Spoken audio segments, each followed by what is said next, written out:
టిన్ first క్లాస్‌లో join అయ్యాడు. School first day.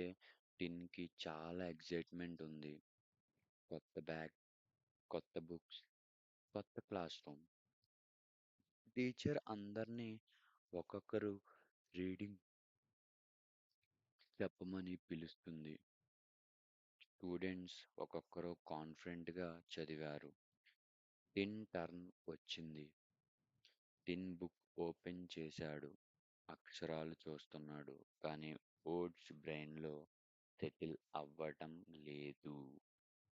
Teacher కొంచెం ఇంపేషెంట్‌గా అడిగింది. టిన్ లౌడ్‌గా చదువు.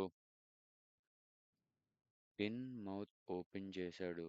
కానీ వర్డ్స్ బయటికి రాలేదు.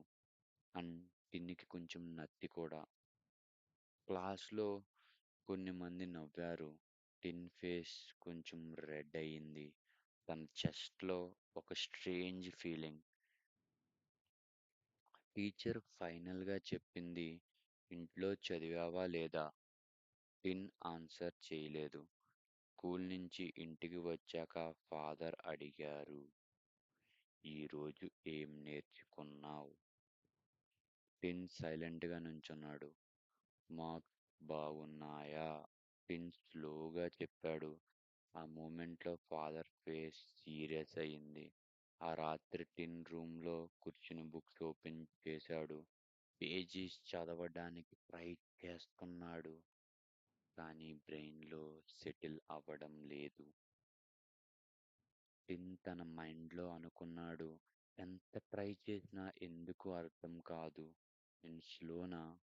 లేదా నా బ్రెయిన్ డిఫరెంట్‌గా వర్క్ చేస్తుందా? టిన్‌కి చాలా భయం ఉండేది. చదువు రాకపోతే ఇంట్లో డిసప్పాయింట్ అవుతారు అని, నాకేమీ చేతకాదు అనుకుంటారని. అప్పుడు టిన్ తన సిట్యుయేషన్ మీద ఒక సర్కాస్టిక్ జోక్ చేసుకున్నాడు. నా బ్రెయిన్ వైఫై లాగా ఉంది. సిగ్నల్ కొన్నిసార్లు మాత్రమే వస్తుంది. టిన్ తానే నవ్వుకున్నాడు. టిన్ ఎప్పుడైతే డిసప్పాయింట్ అవుతాడో తనలో తానే మాట్లాడుకుంటాడు. ఐ మీన్ తన మైండ్‌లో తన మీద తనే జోక్స్ వేసుకొని నవ్వుకోవడానికి ఆ సిట్యుయేషన్ నుంచి డీవియేట్ అవ్వడానికి ట్రై చేస్తూ ఉంటాడు. భయంతో నేర్చుకున్న విద్య నిలవదు. బట్ మనకి ఇంకో ఆప్షనే లేదు.